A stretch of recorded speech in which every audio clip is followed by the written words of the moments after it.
बताइए किस चीज़ पर ये प्रेस कॉन्फ्रेंस? देखिए, शुरू से चुनाव के पहले से बोलते आ रहे हैं कि जो माननीय आज के दिनों में विधायक है राकेश ओझा जी, और हम कह रहे हैं कि ये जीतने के बाद शाहपुर में दबंगई करेंगे और राइफल लेके घूमेंगे, उसकी संख्या को बढ़ा देंगे, इससे ज़्यादा कुछ नहीं करेंगे। ये साबित होता है, और साबित इसलिए होता है कि एक जो है सुनील मिश्रा जिनका नाम है, जो सोनबरसा के रहने वाले हैं, उनका करनामेपुर में केस दर्ज है 8/5/2023।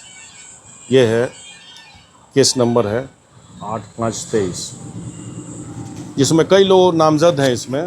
इसमें देखिए सुनील मिश्रा पिता का नाम लिखा हुआ है, और कई लोग हैं इसमें, सभी लोग जेल जा चुके हैं, जेल जाके बेल ले चुके हैं। लेकिन ये शख्स 23 से फरार है। तो 23 से फरार है कहाँ?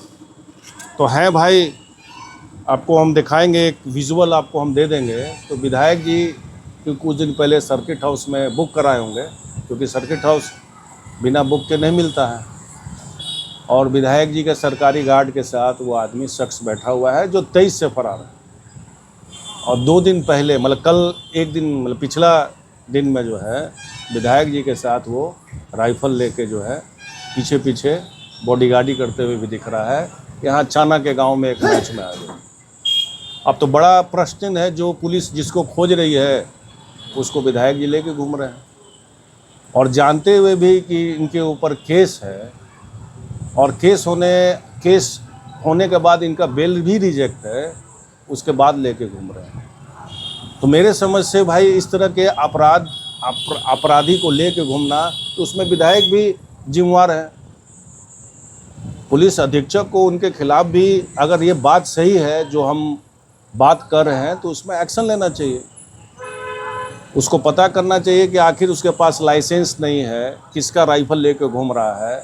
जिनका भी राइफल लेके घूम रहा है, अगर वो लाइसेंसी है तो उनका लाइसेंस रद्द होना चाहिए, उन पर आर्म्स एक्ट होना चाहिए, इन पे भी आर्म्स एक्ट होना चाहिए। और विधायक अगर इसमें दोषी पाए जाते हैं, लेके घूम रहे हैं, दोषी तो है ही, अगर वो फरार हैं तो निश्चित तौर पे उन पे भी FIR होना चाहिए, क्योंकि एक भगोड़े को साथ में लेना वो भी एक अपराध के श्रेणी में आता है।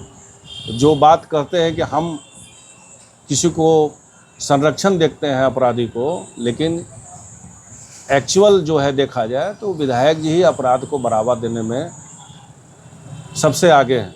क्योंकि कुछ दिन पहले भी आप देखे होंगे, उनके खिलाफ एक पुल में रंगदारी मांगते हुए आया था उनके गुर्गे के द्वारा, कि आप काम शुरू करेंगे, शुरू करने के पहले आप विधायक से मिलिए, अगर आप काम लगाते हैं तो लेबर मारे जाएंगे। वो भी कंप्लेंट ठेकेदार को दिया है, लेकिन पुलिस ने उसका FIR दर्ज नहीं किया है। हमको जहाँ तक पता है कि लोग फ़ोटो में, फेसबुक में अगर पुलिस को देते हैं नाजायज़ हथियार लेते हुए फ़ोटो रखते हैं, उस पर पुलिस जो है FIR दर्ज करती है। यहाँ तो अपराधी के साथ है, और साथ साथ वो भी FIR क्यों नहीं हुआ, ये आप लोग को पुलिस अधीक्षक से पूछना चाहिए।